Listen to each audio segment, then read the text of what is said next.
गिरिराज सिंह का जन्म 8 सितंबर 1952 को बढ़िया, लखीसराय, बिहार में हुआ था।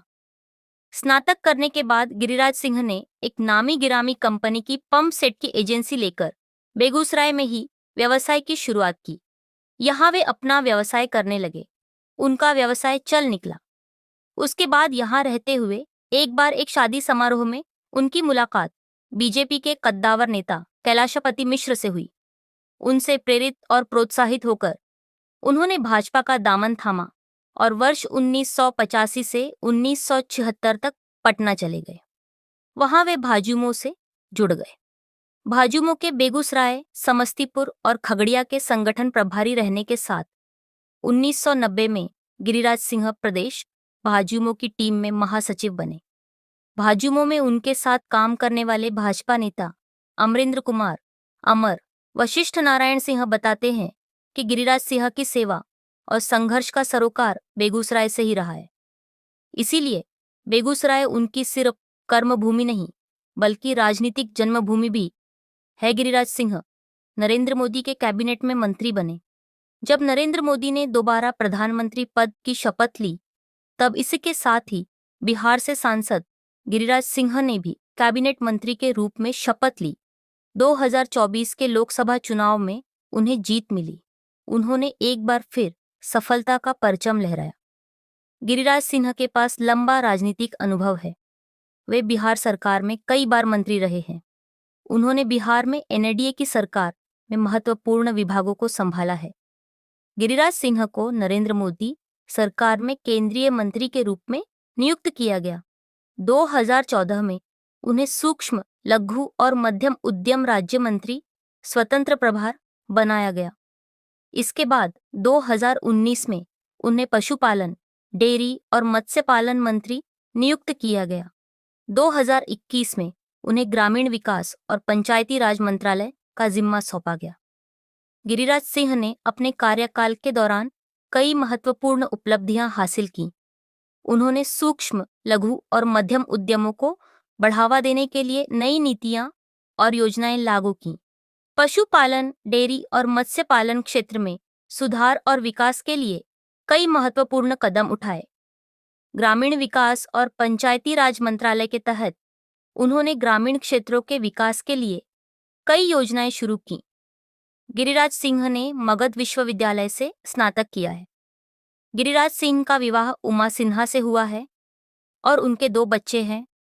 वे अपने परिवार के साथ पटना में रहते हैं। उनके परिवार का राजनीतिक जीवन में महत्वपूर्ण योगदान रहा है और वे सामाजिक और सांस्कृतिक गतिविधियों में सक्रिय रूप से भाग लेते हैं।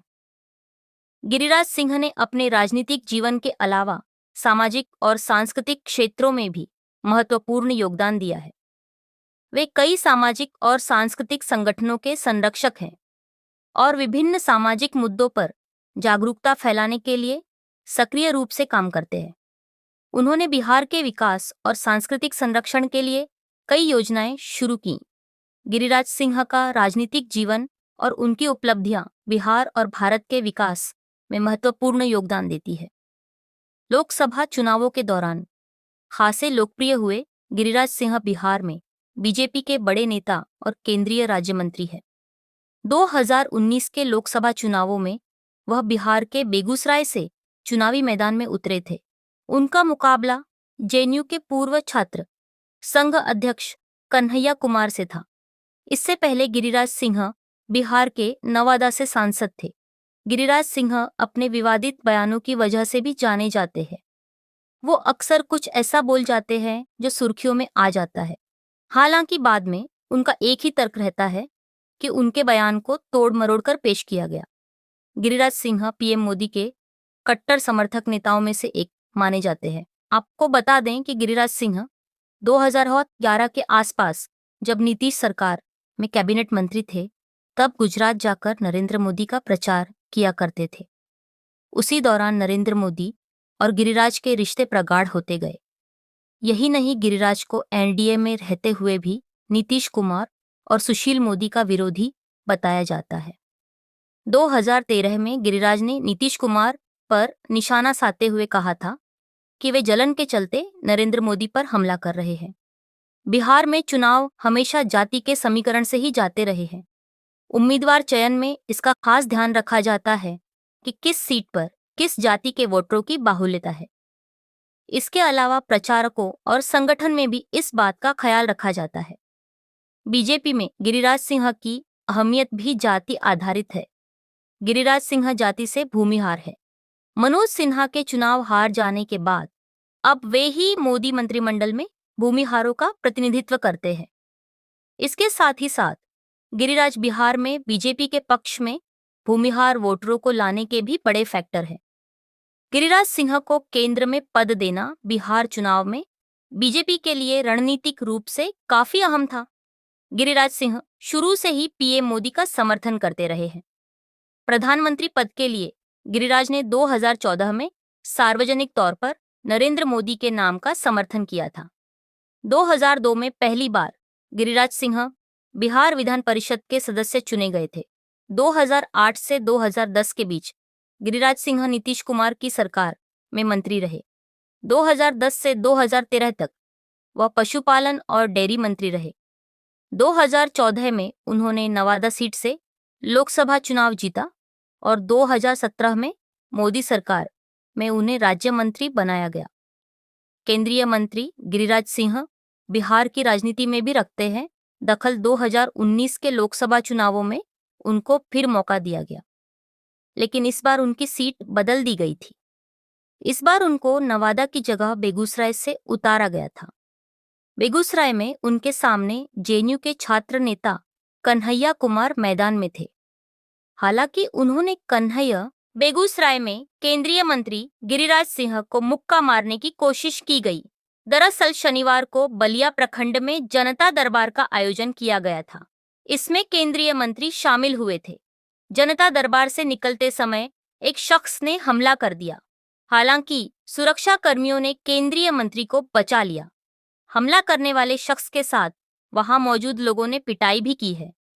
पुलिस हमलावर को हिरासत में लेकर पूछताछ कर रही है। बताया जा रहा है कि जनता दरबार खत्म होने के बाद लखमिनिया निवासी वार्ड पार्षद और आम आदमी पार्टी के कार्यकर्ता शहजादुज्जमा उर्फ सैफी की ओर से कुछ सवाल पूछा गया।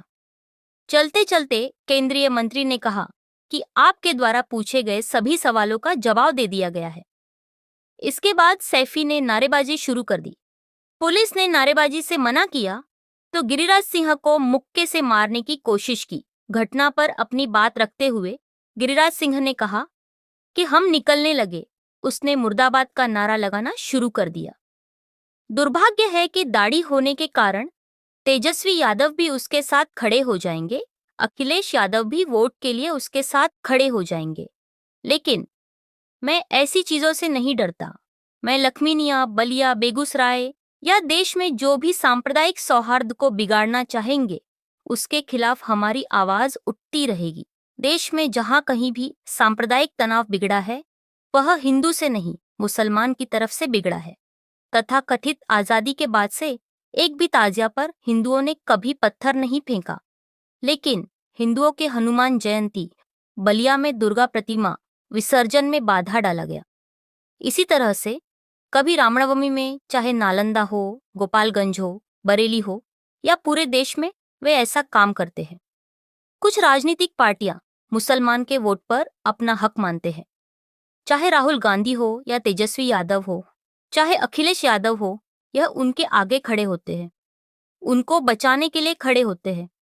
लेकिन अब समय आ गया है कि हिंदू एकजुट हो। योगी जी ने सही कहा है कि अगर बंटोगे तो कटोगे। अब हिंदुओं को भी एकजुट होगा। शिमला मस्जिद विवाद को लेकर केंद्रीय मंत्री गिरिराज सिंह ने बड़ा बयान दिया है। भाजपा के फायर ब्रांड नेता ने वहां हिंदुओं की एकजुटता की तारीफ करते हुए पूरे देश में शिमला मॉडल लागू किए जाने की वकालत की है। उन्होंने कहा है कि अगर हम इकट्ठा होंगे तो कोई मोहम्मद गौरी आएगा और न ही कोई मुगल। हमें कोई नहीं हरा सकता।